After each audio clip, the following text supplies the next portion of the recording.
Hello everyone, LPS classes की YouTube channel पे आप सबों का फिर से स्वागत है। मैं राहुल राजा आज आप सबों को साधारण ब्याज पढ़ाऊंगा। ठीक है, जैसा कि आप सब जानते हैं साधारण ब्याज का 3 लेक्चर हो चुका है। ठीक है, तकरीबन 30 क्वेश्चन के आसपास हम लोग प्रैक्टिस कर चुके हैं।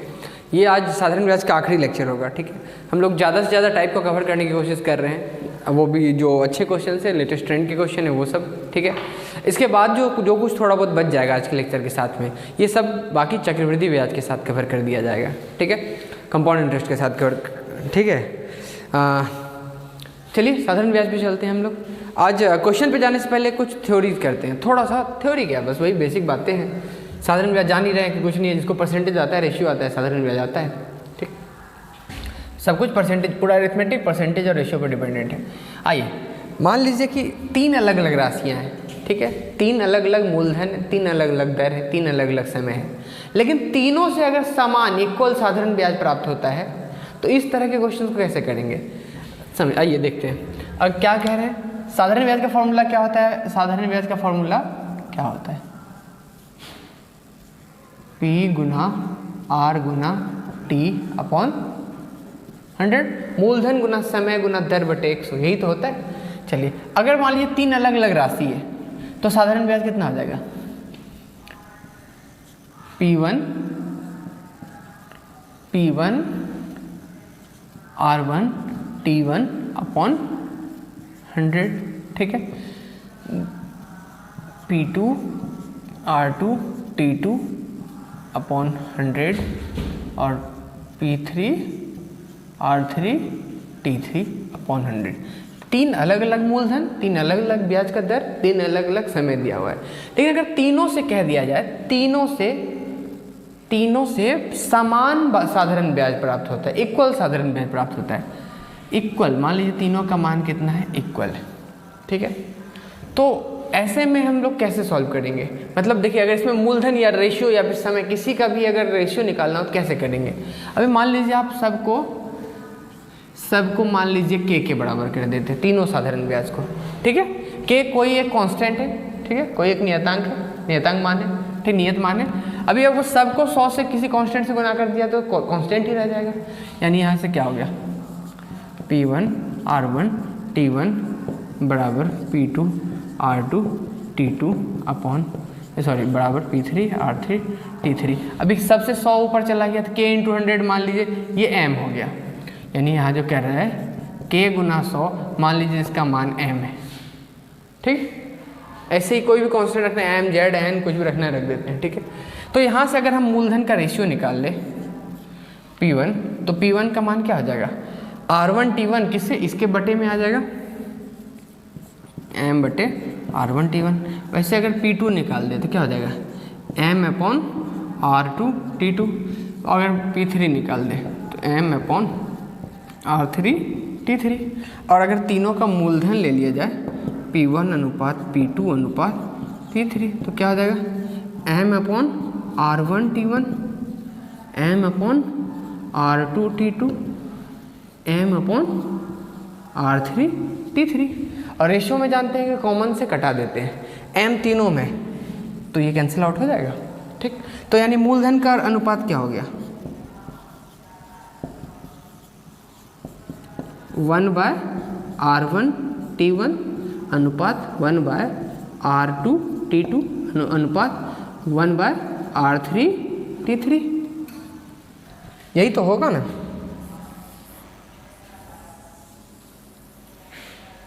मूलधन का अनुपात तीनों का। वही मूलधन की जगह आप दर का भी अनुपात निकाले चलेंगे तो P नीचे चला जाएगा, समय का भी निकालेंगे तो बस यहाँ से एक टर्म यहाँ आएगा और दूसरा टर्म नीचे आ जाएगा, ये होता है। तो मूलधन का अनुपात कुछ ऐसा ही हो जाएगा। ठीक, तो ये आप नोट कर लेंगे। ठीक है, आप पॉज करके इस चीज़ को आप नोट कर लीजिएगा। ठीक, अब वही अगर मूलधन की जगह मिश्रधन बराबर होगा तो कैसे करेंगे, तो वो भी हम लोग देखेंगे आगे। चलिए पहले एक क्वेश्चन करते हैं। आइए क्वेश्चन लिखते हैं पहले।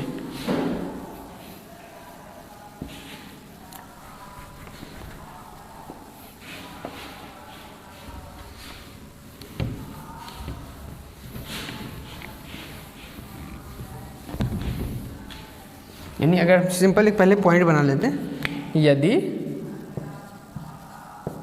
साधारण ब्याज सिंपल इंटरेस्ट बराबर हो तो मूलधन का अनुपात यानी P1 P2 अनुपात P3, इसका क्या हो गया R1 T1 R2 T2 R3 T3, यही है, ठीक है ना। चलिए अब क्वेश्चन देखते हैं। क्वेश्चन आपकी स्क्रीन पे, क्वेश्चन क्या कह रहा है, 6500 रुपये को 3 भाग में इस प्रकार से बांटा जाता है कि पहले भाग को 3% की दर से 4 वर्ष के लिए, दूसरे भाग को 6% की दर से 3 वर्ष के लिए एवं तीसरे भाग को 4% की दर से 6 वर्ष के लिए साधारण ब्याज की दर पर निवेश किया जाता है। यदि सभी भाग से साधारण ब्याज बराबर प्राप्त होता है तो प्रत्येक भाग का मान बताएं। तो यानी तीनों से जब सिंपल इंटरेस्ट पता है और आपको R और T दोनों दिया हुआ है तो मूलधन का अनुपात नहीं निकल जाएगा। और जब मूलधन का अनुपात निकल गया तो अनुपात में जब निकल जाएगा, कुल मूलधन कितना है 6500, अनुपात को 6500 के मान से इक्वेट कर देंगे, काम हो जाएगा। तो यहाँ पर क्या करेंगे हम लोग, यहाँ पे सीधा हम लोग क्या करेंगे P1 अनुपात P2 अनुपात P3, तो ये क्या हो जाएगा R1 T1 R2 T2 R3 T3, यही है। तो पहले केस में क्या होगा, R का अनुपात क्या है 3% की दर से 4 वर्ष के लिए, तो 3 गुना 4, दूसरे का क्या है 6% की दर से 3 वर्ष के लिए, तो 6 गुना 3, तीसरे का क्या है 4% की दर से 6 वर्ष के लिए, यही है। यानी ये क्या हो गया 1/12 अनुपात 1/18 अनुपात 1/24। और इस अनुपात को सॉल्व कैसे करते हैं, एक तो बेसिक तरीका क्या है आपका, तीनों का लघुत्तम जो होगा उससे गुना कर देंगे तो कट जाएगा। यानी 12, 18, 24 तीनों का लघुत्तम 72 होता है, इसको 72 से तीनों में गुना कर देते हैं। अनुपात को कॉमन संख्या से गुना किया जा सकता है, कॉमन संख्या से भाग भी दिया जा सकता है, हाँ जोड़ा और घटाया नहीं जा सकता है। तो अगर 72 से गुना करते हो तो सीधा 6 निकल जाएगा, 4 निकल जाएगा, 3 निकल जाएगा। मान लीजिए आपको ये नहीं पता है तो अनुपात सॉल्व कैसे करेंगे, मैं आपको यहाँ पे कर देता हूँ, ठीक है। अनुपात क्या दिया हुआ 1/18, 1/12, 1/18, 1/24। यानी अनुपात को आप भिन्न से निकालना चाहते हैं, फ्रैक्शन से निकालना चाहते हैं, इंटीजर्स में बदलना चाहते हैं, कैसे करेंगे। तो देखिए पहला वाला हाइड कीजिए, ठीक है, पहला संख्या को हाइड कीजिए, बाकी जो दोनों संख्या बचा है उसको लिख लीजिए, यानी 18 गुना 24 अनुपात। तो अब दूसरा को हाइड कीजिए, पहला तीसरा लिखिए, तो 12 गुना 24 अनुपात। अब तीसरा को हाइड कीजिए, पहला दूसरा लिखिए, क्या हो गया 12 गुना 18, ठीक। अगर आप लघुत्तम निकाल सकते हैं मुंह पर तो सीधा लघुत्तम निकालिए, आप समय बचाएंगे, ठीक है। नहीं अगर आ रहा है टेढ़ा लघुत्तम आ रहा है, आपको समझ नहीं आ रहा है तो ऐसे कर देंगे। अगर यहाँ तो सीधा तो 12, 18, 24 का 72 होता है, 72 से तीनों गुना कर दीजिए, काम आसान हो जाएगा, एक झटके में आपको पता चल जाएगा 6 अनुपात 4 अनुपात 3। अगर नहीं समझ में आया तो ऐसे कीजिए। अभी इसको कटा लीजिए, देखिए 12 से इसमें भी कॉमन इसमें भी है, ऐसे 2 बार में कटा लिए, कट जाएगा, ठीक है। अभी 6 से कटेगा सब, 6 तिया 18, 6 चौक और 6 तिया 18, ठीक। तो कितना हो गया 3 दूनी 6, 6 अनुपात 4 अनुपात 3, यही आ गया। इसको 72 से भी तीनों गुना करते तो वही आता। यानी आपके मूलधन का अनुपात कितना आ गया 6 अनुपात 4 अनुपात 3, ठीक है। आपका मूलधन कितना हो गया P1 P2 P3, 6 अनुपात 4 अनुपात 3। यानी जो 6500 रुपया को है इसी अनुपात में बांटा गया है। एक हिस्सा 6 है, दूसरा 4 है, तीसरा 3 है, तो कुल मिला कितना हो गया 6, 4, 10, 3, 1300। तो टोटल का मान कितना हो गया 13, और 13 का ही मान कितना दिया हुआ है 6500, तो 13 का मान कितना है 6500, ठीक है। तो अभी मान कितना निकालना है आपको, तीनों का मान बताना है, तो प्रत्येक भाग का मान बताए, यानी 6, 4, 3 तीनों का निकालना है। अभी 13 का मान 6500, तो कितना गुना है 500 गुना है ना। तो आप 6 में इसमें 500 गुना कीजिए, इसमें 500 गुना कीजिए, इसमें 500 गुना कीजिए, तीनों का मान निकल जाएगा। तो पहला भाग P1 क्या होगा 6 गुना 500, P2 कितना हो गया 4 गुना 500, अभी P3 3 गुना 500, यही मान हो जाएगा। तो 6 पंचे 30, 3000, 2000 और 1500, तो तीनों को जोड़िए 6500 आ जाता है, ठीक। ठीक है।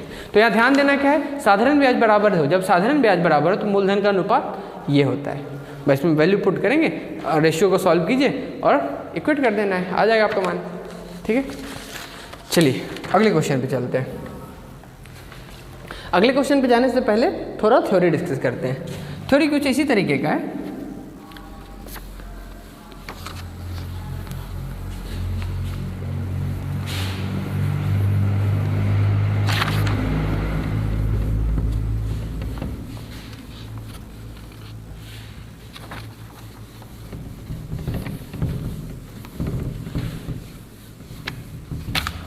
देखिए, जैसे साधारण ब्याज बराबर हो तो मूलधन का अनुपात निकाल लिए थे 1/R1T1 अनुपात 1/R2T2 अनुपात 1/R3T3। अगर मिश्रधन बराबर हो जाए तब मूलधन का अनुपात क्या होता है, P1 P2 P3। तो इसका अनुपात हो जाता है 100 + R1T1 अनुपात 100 + R2T2 अनुपात 100 + R3T3। ठीक है, अभी ये कैसे आया, ये भी वैसे ही आया। मिश्रधन आप क्या करते हैं, अब मिश्रधन यही ना होता है, मूलधन प्लस ब्याज। तो ब्याज क्या होता है, P × R × T/100, यही तो होता है। अगर आप P कॉमन ले लेते हैं तो यहाँ क्या हो जाएगा, 100 + RT/100, यही तो हो जाता है आपका। अभी तीनों केस में P1 आ जाएगा R1T1, यानी ये सब में आप P1 P2 P3 को रेशियो में ले लीजिए, बाकी सब चीज़ को कॉमन में मतलब कांस्टेंट साइड लेके जाने की कोशिश कीजिए। तो कांस्टेंट यानी 100 सब कट जाएगा, आपका बचेगा सिर्फ ये, यानी P1 P2 P3 का अनुपात क्या हो जाएगा, 100 + R1T1 100 + RT2 100 + R3T3, यही अनुपात हो जाएगा। अगर देखिए आप ये, मुझे उम्मीद है कि आप लोग ये डायरेक्ट कर पाएंगे। अगर आपको दिक्कत आएगा प्लीज़ कमेंट बॉक्स में लिख दीजिएगा, ताकि अगले वीडियो में मैं आपको बता दूं। मुझे लग रहा है ये बहुत ही आसान चीज़ है, जैसे साधारण ब्याज में इक्वेट करके सीधा इक्वेशन लिख दिए, वैसे ही इस पर भी करना होता है। कुछ भी दिमाग लगाने की ज़रूरत नहीं है, बस स्टेप लिख के आप खुद भी अपने से कोशिश कर सकते हैं। फिर भी आपको समझ ना आए तो कमेंट बॉक्स में बताइएगा, अगले लेक्चर में आपको इस बारे में बता दिया जाएगा। ठीक है,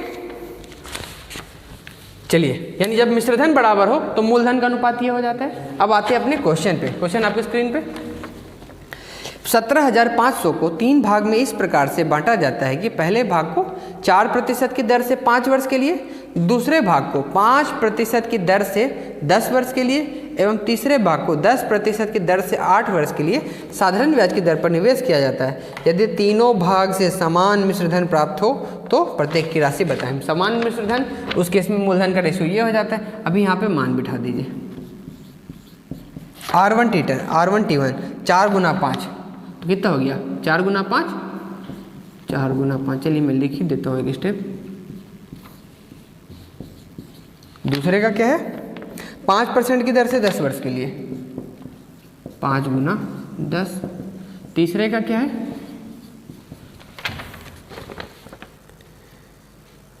10% की दर से 8 वर्ष के लिए, तो 10 × 8। तो आपका क्या निकल गया, 1/4 × 20 यानी 120 अनुपात 150 है ना, 100 + 50 अनुपात 180। देखिए अनुपात में है तो 0 0 0 0 सबका कटा सकते हैं। अभी 3 से आप और सॉल्व कर सकते हैं। 3 से सॉल्व कर देंगे तो क्या होगा, 1/4 अनुपात 1/5 अनुपात 1/6, यही हो जाएगा। अभी इसको भिन्न से आप हटाना चाहते हैं। भिन्न से हटाने के लिए क्या करते हैं, अभी पिछले क्वेश्चन में क्या कहते हैं, पहला को छुपाइए, दोनों को लिखिए। यानी चलिए मैं यहाँ पे कर देता हूँ, तीनों का अनुपात यहाँ पे आप कर रहे हैं ना,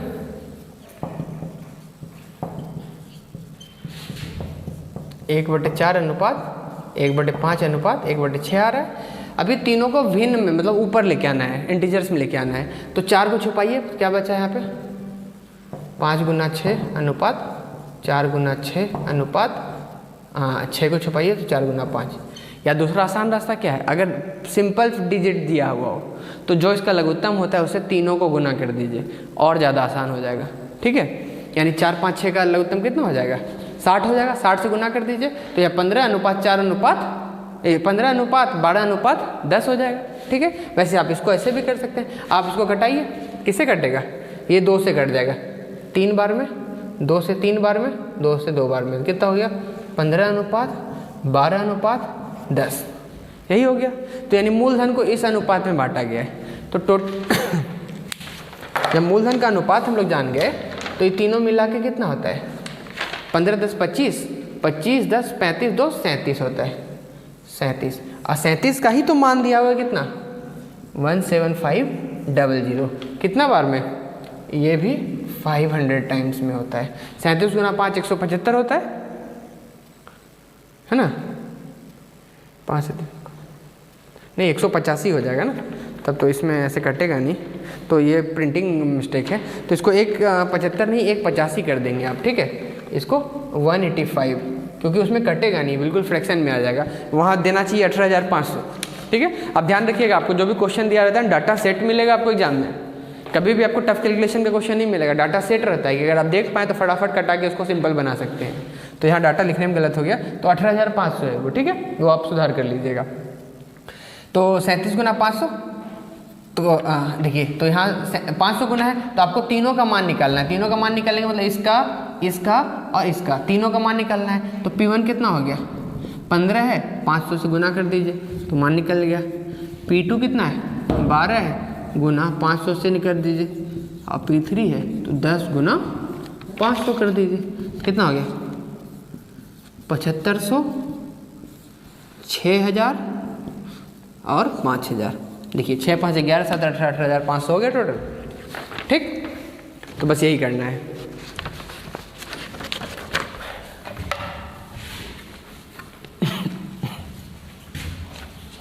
अगले क्वेश्चन पे चलते हैं। अगला क्वेश्चन क्या कह रहा है, एक पिता अपने 2 पुत्रों के लिए जिनकी उम्र 14 वर्ष है एवं 16 वर्ष हो के लिए 62,500 रुपये जमा करते हैं। यह पैसा उन बच्चों को 20 वर्ष की आयु पूरा होने पर मिलेगा, ठीक है। यानी जो 14 साल का है 16 साल का है वो सब 20 साल का जब हो जाएगा तब उसको पैसा मिलना है। यदि ब्याज की दर 5% वार्षिक साधारण ब्याज हो तो पैसों को किस प्रकार बांटा जाए कि 20 वर्ष की आयु पूरा होने पर दोनों के पैसे बराबर हो।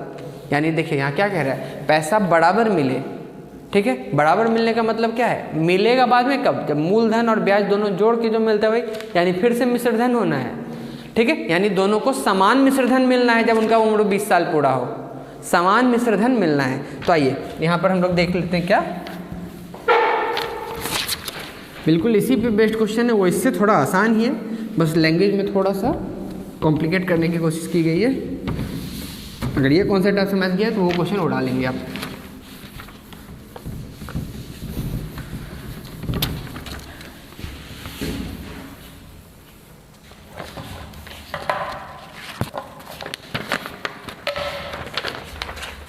देखिए क्या कह रहा है, ब्याज का दर, रेट आपको दिया है कितना, रेट आपको दे दिया है 5%। यानी दोनों के हिस्से में कुछ पैसा बांटा गया, इस प्रकार बांटा गया कि दोनों को ना 20 साल पूरा होने के बाद जो पैसा मिलेगा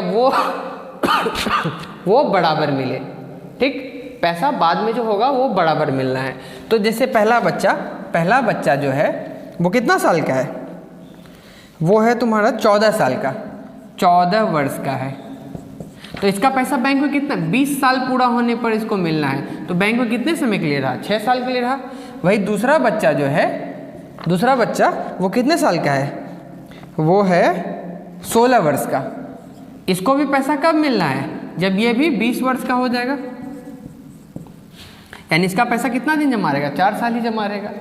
और दोनों को मिलना बराबर पैसा है। देखिए इसका पैसा ज़्यादा समय तक जमा रहेगा, इसका पैसा कम समय तक जमा रहेगा, तो ज़्यादा पैसा में ज़्यादा ब्याज मिलेगा, इसमें कम ब्याज मिलेगा। अगर इसका मूलधन दोनों का बराबर रहता, दोनों को बराबर मूलधन रहता तो इसमें ब्याज ज़्यादा मिलता। तो मूलधन बराबर रहता और ज़्यादा ब्याज, तो इसको ज़्यादा पैसा 20 साल की उम्र में मिलता है, इसको कम।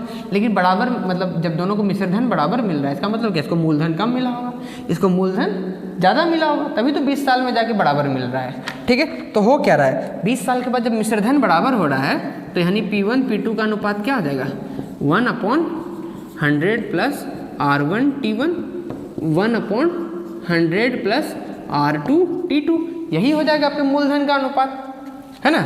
तो यहाँ से आप बिठा लीजिए, R तो 5% दिया हुआ है और समय कितना 30, तो ये कितना हो गया 30 अनुपात इसका कितना है 4 है, 100 प्लस 20, यही हो गया ना। तो यहाँ से P1 अनुपात P2 कितना निकल गया, 1/130 अनुपात 1/120, ठीक। यानी यहाँ से क्या हो गया, 0 0 आप कैंसिल आउट कर देंगे। अभी क्रॉस मल्टीप्लाई कर देंगे तो P1 P2 का अनुपात कितना हो गया, 12/13, यही हो जाएगा, ठीक, यही हो जाएगा। मतलब 13 गुना 12 से दोनों को गुना कर देते हैं तो 13 13 कट जाएगा, 12 बचेगा, इसमें 12 12 कट जाएगा, 13 बचेगा। या दोनों का लघुत्तम लेके भी आप कर सकते हैं, कैसे भी कर सकते हैं, बहुत सारा रास्ता है। तो दोनों का अनुपात 12/13 हो गया, यानी P के हिस्से में 12 आएगा तो P2 के हिस्से में 13 आना है, ठीक है। देखिए पहले को कम पैसा मिल रहा है ना, तो ये दोनों मिला के कितना हो रहा है 25, ऐसी 25 का मान कितना दे दिया गया, टोटल पैसा कितना है 62,500, 62500। तो कितना गुना है, 25 गुना 25 625 होता है 25, यानी 2500 गुना है ना। तो आपसे अगर P1 पूछ दिया जाए, P1 का मान कितना हो जाएगा, P1 का 12 है, 12 को 2500 से गुना कीजिए, और P2 का मान पूछ दिया जाए तो 13 है, 13 को 2500 से गुना कीजिए, यही हो जाएगा दोनों के हिस्से का। तो कितना हो जाएगा, तो इसका मान हो जाएगा 3000 और इसका मान हो जाएगा 32,500, ठीक है। एक को 3000 मिलेगा, एक को 32,500। कुछ कट तो नहीं रहा है ना, नहीं, ठीक है। तो क्या मिलना है, P1 को, छोटे बच्चे को जिसका उम्र 14 साल है उसको 3000 मिलना है, जिसका उम्र 16 है उसको 3250 रुपये उसके हिस्से में आना है, ठीक है। आगे चलते हैं अगले क्वेश्चन पे।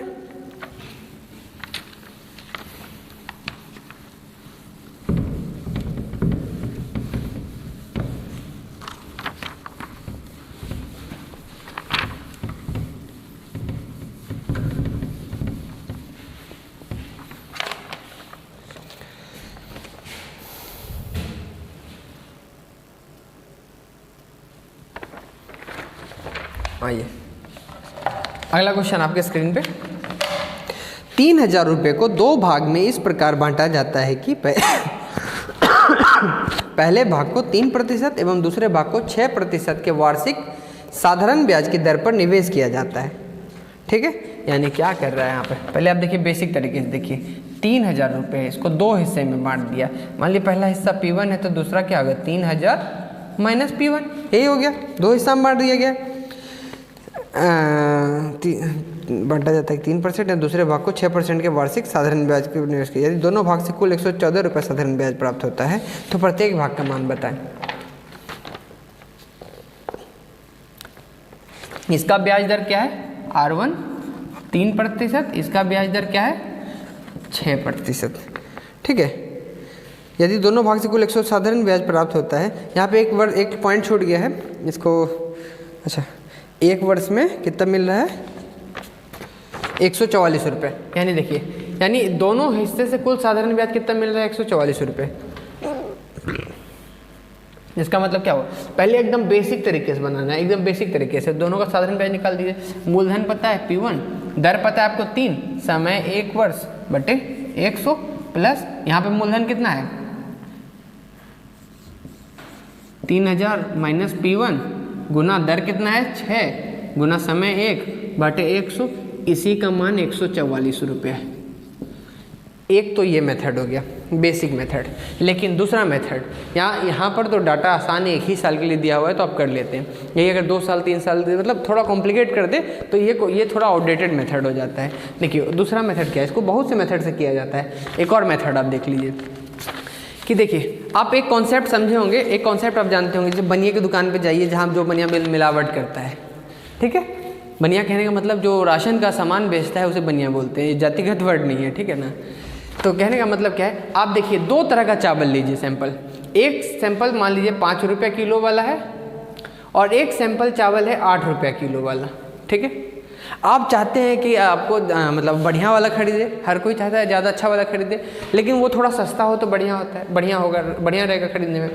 तो बनिया के मतलब दुकानदार क्या करता है, वो दोनों सामान को मिला देता है, ठीक है। मतलब बढ़िया वाला में खराब वाला मिला के बढ़िया बोल के बेच देता है, और दाम थोड़ा घटा देता है ना, क्योंकि उसमें घटिया क्वालिटी मिला दिया और उसको सस्ता बनाने की कोशिश कर रहा है। बोलेगा कि नहीं बढ़िया वाला ये कोई मिलावट है, लेकिन मिला देता है, तभी तो सस्ता कर देता है। अभी दोनों को मिला दिया, मान लीजिए मिलाने के बाद 7 रुपये किलो में बेच रहा है। मिलाने के बाद कितना रुपये किलो में बेच रहा है? 7 रुपये किलो में। तो 7 ही रुपया कैसे दाम रखाया गया? वो तो इस पे तय होगा ना कि ज़्यादा ये वाला मिलाया कि ज़्यादा ये वाला मिलाया, या फिर कितना ये मिलाया कितना ये मिलाया, दोनों का अनुपात देखा जाएगा, उसी के हिसाब से ये दाम तय होगा। 7 रखना है, 6 रखना है, या 5.5 रखना है, 7.5 रखना है, क्या। तो मान लीजिए दोनों को इस कुछ अनुपात में मिलाया गया, मिलाने के बाद दाम 7 रुपये रखा गया।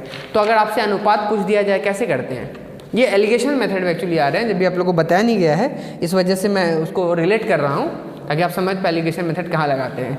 तो देखिए 2 तरह का सैंपल मिलाया गया, दोनों के मिलने पर टोटल का मान 7 रुपये पे आ जा रहा है। तो किस रेशियो में मिलाया गया? तो एलिगेशन मेथड कुछ इस तरीके से करते हैं, किस रेशियो में दोनों को मिलाया गया, बड़े से छोटे को माइनस कर दीजिएगा यहाँ पे। तो 7 में 5 गया, कितना हो गया? 2। 8 के साथ गया 1, यानी 1:2, यानी 5 रुपये किलो वाला 1 किलो में मिलाया और 8 रुपये किलो वाला 2 किलो मिलाया, तो जो दाम होगा तो 7 रुपये किलो हो जाएगा। ठीक है, यही अगर मान लीजिए आप यही 5 ही रुपये लेते हैं, ये 8 रुपये है, अभी मिलाने के बाद आप कीमत 6 रुपये रखते हैं, तब किस अनुपात में मिलाएंगे? तब अनुपात क्या हो जाएगा? 2:1। ठीक है, 6 में 5 गया 1। अगर आप दो मतलब मान लीजिए 2 किलो 5 रुपये वाला मिलाते हैं, 1 किलो 8 रुपये वाला मिलाते हैं, तो अनुपात क्या हो गया? यही है, तब जाके कीमत 6 रुपये निकलेगा। एलिगेशन मेथड ऐसा ही कुछ होता है। ठीक है, तो ये आप सीखेंगे, रेशियो जब आपको पढ़ाया जाएगा उसमें सीखेंगे। तो यहाँ पर साधारण ब्याज में भी इसको कैसे यूज़ करना है, देखिए साधारण ब्याज में भी इसको कैसे यूज़ करना है। देखिए इसमें भी क्या करेंगे, 1 पैसे को 2 भागों में बांट दिया गया, दोनों का ब्याज दर अलग अलग है ना, दोनों का ब्याज दर अलग अलग है। ये मेथड आप कर चुके हैं, इसको हटा देते हैं। देखिए दोनों का ब्याज दर अलग अलग है, एक का ब्याज दर कितना है आपका? 6%, और दूसरे का ब्याज दर कितना? देखिए एक का है आपका 3%, दूसरे का है 6%, और आपको टोटल ब्याज कितना मिला? 144 रुपया। 144 रुपया 3000 का कितना परसेंट हो जाता है? अगर देखा जाए 144 रुपया 3000 का कितना परसेंट? तो परसेंटेज बताने के लिए कुछ ऐसे करते हैं, गुना 100, 2 जीरो कैंसिल आउट। ठीक है, 3 से ये 10 बार में कट जाएगा, तो ये कितना बचेगा? 3 चौक 12, यानी 4.8 आ जाएगा। यानी अगर आपको 3000 रुपये लगाने पर 144 रुपया ब्याज मिला, तो इसका मतलब क्या है? आपको टोटल पे 4.8% मिला। अब किस भाग में बांटे वो तो अलग बात है। आपको टोटल आप 3000 रुपये आप इन्वेस्ट करने पर आपको 144 रुपया ब्याज मिलता है, इसका मतलब क्या बोलेंगे? हमको 4.8% ब्याज मिला है, यही है मतलब इसका। ठीक है, तो यानी किसको किस हिस्से में बांटा गया, ओवरऑल किसको किस अनुपात में बांटा गया आपको नहीं पता है, लेकिन ओवरऑल कितना मिला आपको? 4.8%। तो किस अनुपात में मिला ये देखिए कैसे पता किया जा सकता है? 4.8% हो गया, बड़े से छोटे को माइनस कीजिए, तो कितना हो गया? 1.8, और यहाँ से 6 में 4.8 गया तो 1.2। अब इसको कटा दे, 6 दूनी 6, पॉइंट कैंसिल, यानी 2:3 हो गया। इसका मतलब क्या हुआ? कुल पैसे का 2 हिस्सा, अगर कुल पैसा 5 है, 2 और 3 5 हिस्सा है, जिसमें 2 हिस्सा 3% पर लगा, 3 हिस्सा 6% पर लगा। यही मतलब हो गया। यानी आपका जो पैसा है 3000 रुपये को 5 हिस्से में बांटे, 5 हिस्सा में 2 हिस्सा आपका 3% के रेट पर और 3 हिस्सा 6% के रेट पर गया। ठीक, तो इसका एलिगेशन मेथड देखिए क्या हो गया यहाँ पे। तो यहाँ पर 2 3 कितना हो गया? ये 5, और इसी 5 का मान कितना है? 3000 है। कितना गुना हो गया ये? 600 गुना, है ना। तो 2 का मान यानी पहले हिस्से का मान कितना हो गया? 2 गुना 600, और दूसरे हिस्से का मान 3 गुना 600, तो ये हो गया कितना? 1200, और ये 1800। 1200 मिलकर 3000 हो रहा है ना। तो यहाँ पे देखिए क्या कर रहे हैं आप, आपको 2 ब्याज दर पता है, आपका 3000 कैसे बांटा गया, कितना पैसा 3% पे दिया गया, कितना पैसा 6%, आपको कुछ पता नहीं है, लेकिन आपको ओवरऑल पता है 144 रुपये मिला। तो ओवरऑल 144 रुपये है ना, तो वो कितना % हो गया? अब ये देख लीजिए, वो 4.8% हुआ। तो इसका अनुपात निकालना आसान है, जब तीनों चीज़ दिया हो तो अनुपात निकाला जा सकता है। ठीक है, और इसका एक और रास्ता हो जाता है, अगर इसके रास्ते पे जाएंगे, रास्ता तो बहुत सा है, तो एक रास्ता और देखते हैं, जो फेमस रास्ता वगैरह है जो अक्सर आप देखेंगे, मैं वो बता देता हूँ। देखिए आप क्या 1200-1800 मिल गया ना आपके पास 2 ब्याज दर है, एक 3% का है, एक 6% का ब्याज दर, यही है। आप ऐसा मान लीजिए कि सारे पैसे को, पूरा 3000 को, पूरे पैसे को 3% के दर पर ही माना। पूरा पैसा जितना था सबको 3% के ब्याज दर पे ही लगा दिया गया। ठीक है, तो 3000 का 3% पर ब्याज कितना हो जाएगा? इसका क्या हुआ? 90 रुपये, यही होगा। लेकिन आपको पता है कि आपको ब्याज कितना मिला है? 144 रुपये। आपको अगर टोटल पर 3% ही मान लिए तो आपको आया 90 रुपये, लेकिन मिलता आपको रियल में कितना? 144 रुपये। तो यहाँ पे कितना कम आया है? 54 रुपया कम आया। तो ये कम क्यों आया? क्यों? क्योंकि कुछ पैसा ऐसा भी था जिसको 6% का ब्याज दर पे माना गया था, 6% पर लगाया गया था, है ना। अब उसको भी 3% पे लगा दिए तो कम तो मिलना ही है। तो कितना परसेंट मिला? मतलब देखिए आप, 54 रुपये का जो अंतर आया क्यों आया? क्योंकि कुछ पैसे को 6% पे लगाना था, आपको 3 पे ही लगा दिए। तो 6% पे लगाना था, आप 3 पे लगाए, तो कितना परसेंट कम लगाए? 3% कम वैल्यू बैठाए हैं। तो यहाँ से जो है ना, उससे क्या माना गया? तो यहाँ आपको मतलब मान लीजिए ऐसे, मान लीजिए 100 रुपया था जो कि 6% पे लगाया गया। इस 100 रुपये पे 6% मिलना था, आप 3% मिला है, तो 3% कम माने ना। तो 3% जो कम माने उसी के वजह से तो 54 रुपये का अंतर आया। ठीक है, 3% का मान 54 रुपया, तो x का मान आप निकालेंगे तो कितना हो जाएगा? 54 गुना 100/3। तो यहाँ से कितना मान निकल गया? 1800 रुपया। तो ये कौन वाला हो गया? 6% वाला। 6% वाला 1800। यहाँ भी देखिए 6% वाला 1800 है ना। तो 3000 लगाए, 1800 ये हो गया, तो बाकी क्या एक जो बचा वो 3000 में 1800 माइनस कीजिए, 1200 आ जाएगा दूसरा आंसर।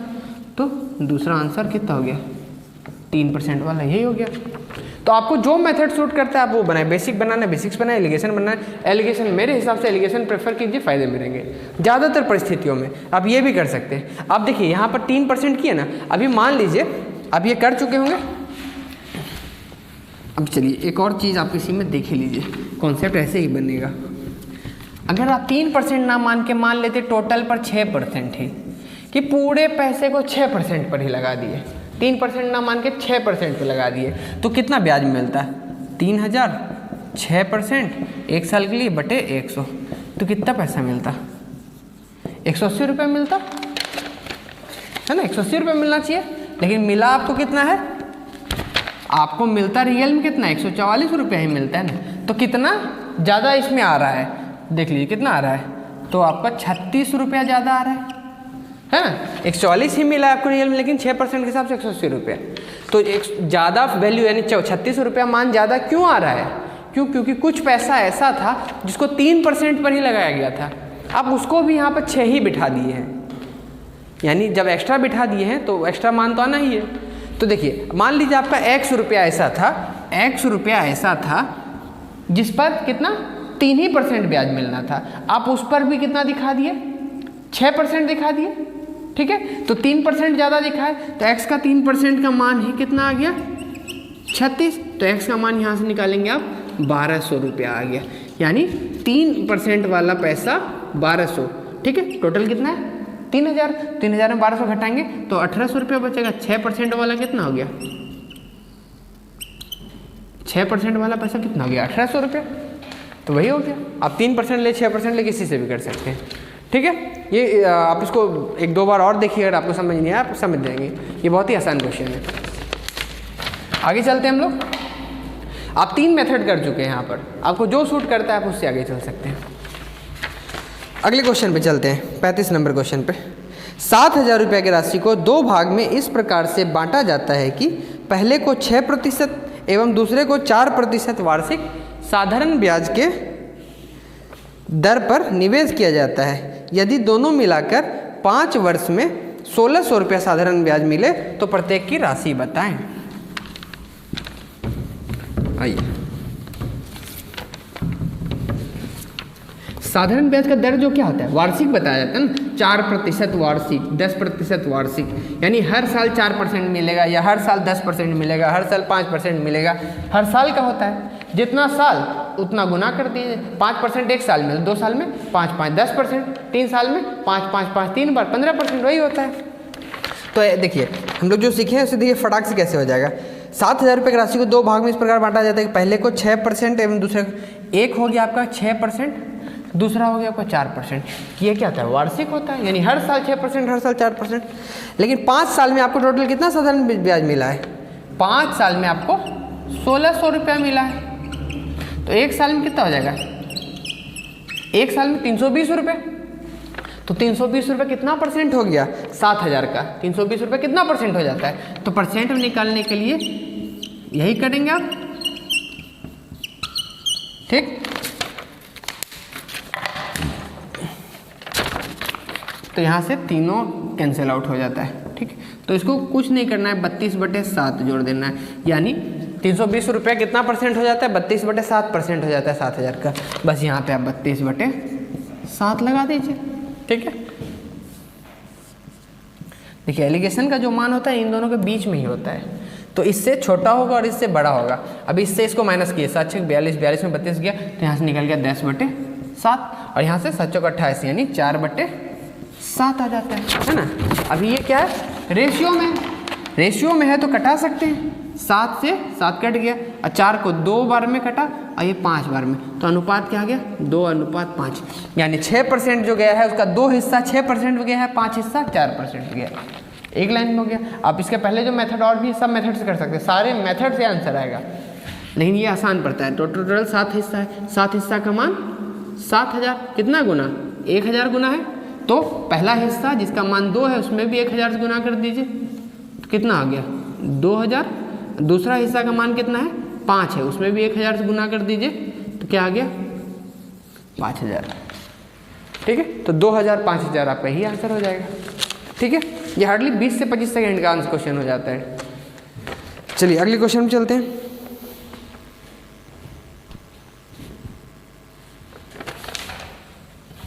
अगला क्वेश्चन भी कुछ इसी तरीके का है।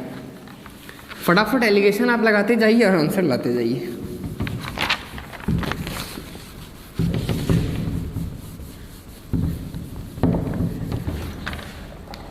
देखिए क्या है? 2,500 रुपये की राशि को 2 भाग में इस प्रकार से बांटा जाता है कि पहले को 5% एवं दूसरे को 7%, यानी कुछ हिस्सा 5% पे गया, कुछ हिस्सा कितना पे गया? 7% पे गया। कितना कितना हिस्सा गया आपको नहीं पता है। यदि 2 वर्ष में कुल 265 रुपये साधारण ब्याज, ब्याज का दर वार्षिक होता है। 2 साल में 265, तो 1 साल में 265/2 रुपया ही मिलेगा ब्याज, ठीक है। ये कितना परसेंट हो जाता है? तो परसेंटेज में निकालने के लिए कर दीजिए, कितना है? 2,500 रुपये, 25 गुना 100, यही हो गया ना। अब इसको सॉल्व कर लीजिए, 2 0 2 0 तो कैंसिल आउट हो गया एकदम। जो है आप करते जाइए, आपका आंसर आ जाएगा। इसको कटाते हैं 5 बार में, तो ये कितना हो गया? 5 बचे 25, 5 दिया 15, ठीक है। यही बचेगा ना, डबल 0 कट गया, 25 5 15, हाँ। तो कितना आ गया? 53/10, यानी 5.3%, है ना। यानी आपकी टोटल ओवरऑल आपको कितना परसेंट ब्याज मिल रहा है? हर साल 5.3%, तो इसका मान क्या हो गया? 5.3%। बस हो गया काम। 5.3 में 5 गया, कितना बचा? 0.3, और इसमें गया तो कितना बचा? 1.7। पॉइंट कैंसिल आउट, यानी अनुपात क्या हो गया? 17:3, यानी 5% के हिस्से में 17 हिस्सा 5% में, और 3 हिस्सा 7% हो गया। तो दोनों मिला के टोटल कितना हिस्सा हो जाता है?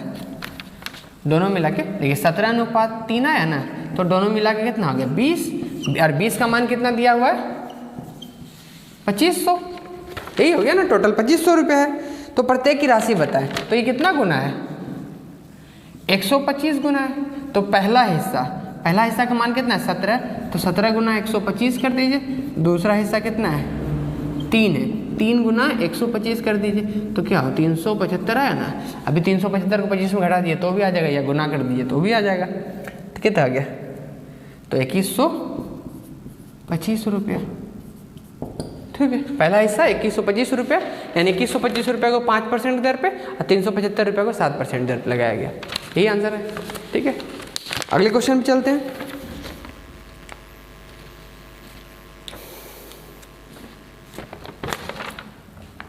अगला क्वेश्चन बहुत ही आसान क्वेश्चन।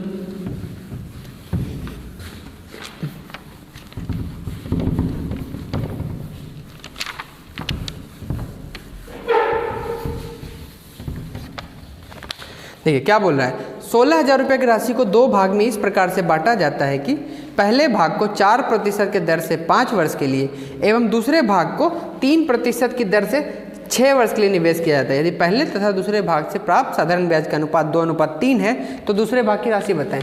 देखिए आपको दर और समय दिया हुआ है दोनों केस में, और रेशियो भी दे दिया गया है, तो आप इसे मूलधन का रेशियो नहीं निकाल पाएंगे, आराम से निकाल लेंगे। देखिए मूलधन क्या होता है, P1 R1 T1, दोनों का अगर रेशियो कर लीजिए P2 R2 T2, साधारण ब्याज का रेशियो हो गया ना ये, क्योंकि बट्टे में 100 दोनों में कट जाएगा। तो इसी का मान आपको कितना दे दिया गया है इसका मान आपको 2:3 दे दिया गया है, वैल्यू बैठा लीजिए। P1 R1 कितना दिया हुआ है आपके 3% 6 साल के लिए, और P2 4%, सॉरी पहला भाग है 4%, 4 गुना 5 है, और दूसरा भाग 3% दर से 6 है। ऐसे का मान इतना दिया हुआ है, बस इसको सॉल्व कर लेना है। देखिए यहाँ से 3, ये 3 कैंसिल आउट, और 2 से 2 बार में, तो यानी P1 P2 का अनुपात कितना हो गया, तो ये 6 ऊपर चला जाएगा 10 नीचे, 6:10, यानी इसको और कटा लेंगे तो 3:5 हो जाएगा। ठीक है, दोनों मूलधन का अनुपात 3:5 है। ठीक है, तो देखिए कितना आ गया, P1 रेशियो P2 3:5 हो गया। अगर नहीं कटाते 10:6 16 रहता, वो भी ठीक ही रहता। तो यहाँ से मान लीजिए आप कटा दिए तो ये कितना टोटल कितना होगा, 3 5 8 हो जाता है, और 8 का मान कितना दिया हुआ है 16,000 रुपये। कितना गुना, 2,000 गुना है। तो अगर P1 निकालना है, P1 3, इसमें 2,000 से गुना कर दीजिए तो नहीं आ जाएगा 6,000 रुपये, 5 गुना 2,000 10,000 रुपये। ठीक है, यही आ जाएगा, बहुत आसान क्वेश्चन। अगले क्वेश्चन पे चलते हैं हम लोग। अगला क्वेश्चन आपकी स्क्रीन पे, 7,000 रुपये की राशि को 2 भाग में इस प्रकार से बांटा जाता है कि पहले भाग को 3% की दर से 5 वर्ष के लिए एवं दूसरे भाग को 2% की दर से 4 वर्ष के लिए निवेश किया जाता है। फिर इसमें रेशियो दे दिया गया है। बहुत ही आसान क्वेश्चन, ये सेम क्वेश्चन है ये। ठीक है, आप इसको कर सकते हैं। ठीक है, इसमें करना क्या है, राशि बदल गया, मूलधन बदल गया, यानी 16,000 का मान 7,000 कर दिया गया। साथ में क्या कर दिया, आपको समय, दर और समय बदल दिया। यहाँ पे 3% 5 साल के लिए कर दिया गया, और 2% 4 साल के लिए, और रेशियो दे दिया गया आपको 3:4। 3:, यहाँ पे 2:3 के लिए 3:4 लिखेंगे, P1 P2 का मान निकल जाएगा। बिल्कुल, इसको आप ट्राई करिए खुद से। अगले क्वेश्चन पे चलते हैं हम लोग, 39 नंबर क्वेश्चन पे।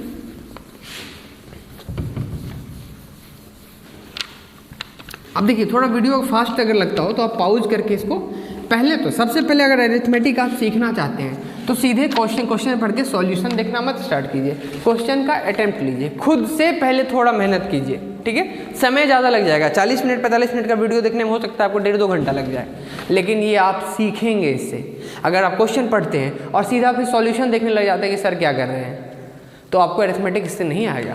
अटेम्प्ट लेना सीखिए अगर आप कंपटीशन फेस करना चाहते हैं। जितना अटेम्प्ट लेंगे आप, फिर आपको पकड़ में आएगा, फिर आपको समझ में आएगा आप क्या नहीं सोच पा रहे थे या कहाँ गलती कर पा रहे थे। जब आप कंपेयर करेंगे तो आपकी समझ बढ़ेगी। अगर आप सीधा सॉल्यूशन देखते हैं तो आप गाइड बना रहे हैं और कुछ नहीं कर रहे हैं, खुद को धोखा दे रहे हैं और कुछ नहीं कर रहे हैं आप।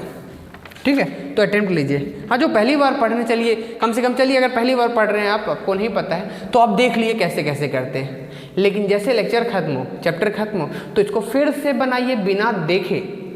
ठीक है, जहाँ नहीं समझ पा रहे तो लेक्चर देखिए, अपने नोट्स को देखिए, अटेम्प्ट लीजिए, अटेम्प्ट ही आपको बचाएगा। मैं कितना भी साधारण ब्याज की कोशिश करा दूँ, मैं क्या, कोई भी इंडिया का टीचर, कोई भी आपको कितना भी पढ़ा दे, एग्जाम में जाएंगे आपको नया क्वेश्चन मिलना ही मिलना है, जो कहीं नहीं मिला होगा, बिल्कुल नया क्वेश्चन होगा। कुछ क्वेश्चन बिल्कुल फ्रेश मिलेगा आपको, पहली बार देखेंगे आपको क्वेश्चन, तो आपको अटेम्प्ट लेने की हिम्मत नहीं होगा, वहाँ पर आप छोड़ के आ जाएंगे, और छोड़ के आने पर फिर अगले साल सीधा वैकेंसी।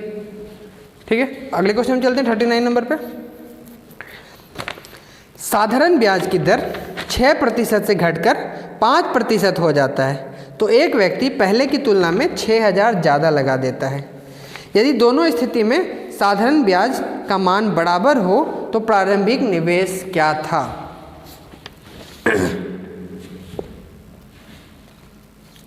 देखिए यहाँ पे क्या दिया हुआ है, आपको पूछ दिया गया है रेट जो है, रेट क्या कर दिया गया है, रेट को 6:5 में कम कर दिया गया है। पहले की तुलना में 6,000 ज़्यादा लगा देता है, तो आपको देखिए दोनों में आपको साधारण ब्याज बराबर मिल रहा है। साधारण ब्याज का फॉर्मूला क्या होता है, P गुना R गुना T बटे 100। यहाँ समय को कुछ भी चेंज नहीं किया जा रहा है, समय को फिक्स रखा जा रहा है, नहीं समय फिक्स है इसका कोई मतलब नहीं, और 100 तो कांस्टेंट है, कोई मतलब नहीं। देखिए यहाँ पे क्या है, साधारण ब्याज आपको इक्वल ही चाहिए, लेकिन क्या कह रहा है, अगर आप देखिए दर को घटाएंगे और ब्याज उतना ही चाहिए तो क्या करना होगा, आपको मूलधन को बढ़ाना होगा, है ना, तभी तो आपको मिलेगा। अगर साधारण एक चीज़ को घटा रहे हैं तो दूसरा चीज़ को बढ़ाएंगे, तभी तो वैल्यू मेंटेन रह पाएगा। या नहीं तो अगर आप दर को बढ़ाते तो मूलधन को घटाना पड़ता, तभी तो ब्याज बराबर रहता। ये बात समझ पा रहे हैं ना, कि दर को अगर घटाएंगे तो मूलधन को बढ़ाना पड़ेगा, तभी आपका ब्याज बराबर रहेगा।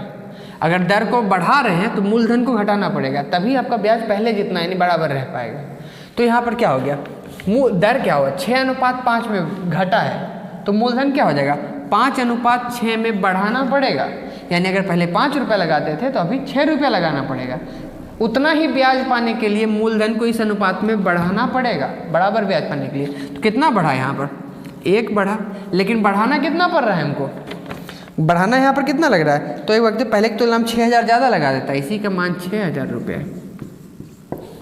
ठीक है, एकदम एक लाइन का क्वेश्चन है, सीधा आप ये रेशियो लिखेंगे, एक का मान 6,000, तो आपसे क्या पूछ दिया जाए, तो प्रारंभिक निवेश क्या था, प्रारंभिक निवेश तो आपका यही था ना, तो 5 का मान 6,000 गुना कर दीजिए, 6,000 गुना कर दीजिए, तो आपको प्रारंभिक निवेश कितना था, 30,000 रुपये। यही है, नया निवेश पूछता तो इसमें 6 गुना 6 करते 36,000 रुपये हो जाता।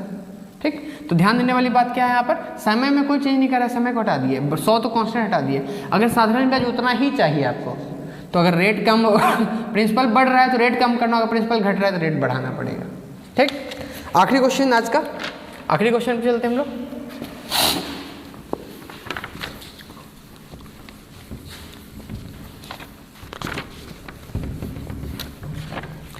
साधारण ब्याज की दर 7% से बढ़कर 9% हो जाता है। ठीक है, 7% से बढ़कर 9% हो जाता है, तो एक व्यक्ति पहले की तुलना में 12,000 निकाल लेता है। 3 वर्ष बाद दोनों स्थिति में साधारण ब्याज बराबर प्राप्त होता है। देखिए समय दोनों में 3 वर्ष ही है, तो फिर वही क्या हो गया, साधारण ब्याज P गुना R गुना T बटे 100। ठीक है, दोनों परिस्थिति में दर बदल रहा है, मूलधन बदल रहा है, समय को फिक्स रखा है तो समय कांस्टेंट हो जा रहा है, इसको हटाए, 100 तो कांस्टेंट है, इसको भी हटाए। तो यहाँ फिर वही बात हो गया, अगर साधारण ब्याज उतना ही पाना है जितना पहले पाते थे, और अगर मूलधन बढ़ा दिए तो दर घटाइए, मूलधन घटा दिए तो दर बढ़ाइए, अगर बराबर साधारण ब्याज पाना है तो दोनों एक दूसरे का, यानी यहाँ से हम लोग क्या समझे, P या फिर ऐसे लिखिए, यही रिलेशन फॉलो करता है, इन्वर्सली प्रोपोर्शनल व्युत्क्रमानुपाती का। ठीक है, तो यहाँ पर क्या होगी, साधारण ब्याज की दर से 7%, तो रेट आपका क्या हो रहा है, रेट आपका 7:9 में बढ़ रहा है, 7% था वो 9% हो गया, तो मूलधन क्या होगा, इसका अब जस्ट उल्टा 9:7, है ना, क्योंकि दर बढ़ रहा है तो मूलधन घटेगा। तो 3 वर्ष बाद दोनों स्थिति में साधारण ब्याज बराबर प्राप्त होता है। प्रारंभिक निवेश का मान बताएं। ठीक है, नहीं तो एक व्यक्ति पहले की तुलना में 12,000 निकाल लेता है, यानी पहले 9 रुपये लगाता था तो अब 7 रुपये लगा रहा है, कितना रुपये कम कर रहा है, 2 रुपये। यही 2 का मान कितना है, 12,000, कितना गुना है, 6,000 गुना है ना। तो आपसे पूछा गया क्या, तो प्रारंभिक निवेश बताइए, प्रारंभिक निवेश आपका यही है, तो 9 का मान बताना है, 9 में आप 6,000 से गुना कर दीजिए, कितना हो गया, 54,000, तो प्रारंभिक निवेश आपका 54,000 रुपये हो गया। यही है, तो हम लोगों ने देखिए पिछले 4 लेक्चर में कोशिश करा है कि ज़्यादा से ज़्यादा क्वेश्चन को कवर किया जाए। ठीक है, और जो कुछ साधारण ब्याज, देखिए कभी भी कोई चैप्टर का सारा क्वेश्चन नहीं कराया जा सकता है, कभी भी इस पे ध्यान भी, आप फोकस भी मत रखिए कि सारा टाइप कर ले, वो संभव नहीं हो पाता है कभी भी सारा टाइप। आप कॉन्सेप्ट समझने की कोशिश कीजिए कि अप्रोच क्या होता है, करेंगे कैसे, बेसिक्स क्या है चैप्टर का, अगर आप बेसिक समझ लेते हैं आपको कोई भी क्वेश्चन देगा आप कर लेंगे, ठीक। अब रटने मत लगिए, ये इस टाइप का टाइप 1 का क्वेश्चन, ये टाइप 2 का क्वेश्चन जैसा दिया जाता है, आप किरण का पब्लिकेशन का उठा लीजिए, उसको बहुत से टाइप में बांट दिया गया है, तो वैसे क्वेश्चन करना आपको नुकसान दे देता है, क्योंकि आप टाइप जैसे करते हैं तो आप रटने लग जाते हैं, इस तरीके क्वेश्चन ऐसे करते हैं, इस तरीके क्वेश्चन ऐसे करते हैं, तो उसको अवॉइड कीजिए, ठीक है। मिक्स क्वेश्चन कीजिए तो आपका समझ बनेगा। सभी साधारण ब्याज PRT/100 यही इसी पे सब बनना है। प्रतिशत का बेसिक समझ रखिए, रेशियो का बेसिक समझ, पूरा चैप्टर निकलेगा, ठीक है। जो कुछ साधारण ब्याज का भी बच जा रहा है ये आपको चक्रवृद्धि ब्याज चैप्टर में मिल जाएगा। तो अगले लेक्चर से हम लोग एक नए चैप्टर के साथ आएंगे, देखते हैं कौन सा चैप्टर हम लोग सेलेक्ट करते हैं। आप जो चैप्टर पढ़ना चाहते हैं उसको कमेंट बॉक्स में बताइए ताकि हम लोग उसको ही प्रायोरिटी दे पाएँ, ठीक है। तो आज के लेक्चर इतना ही रखते हैं। बस वही रिक्वेस्ट है आपसे, अगर पसंद आता है तो सब्सक्राइब कीजिए चैनल को, लाइक कीजिए, थोड़ा प्रमोट कीजिए, शेयर कीजिए दोस्तों के बीच। धन्यवाद।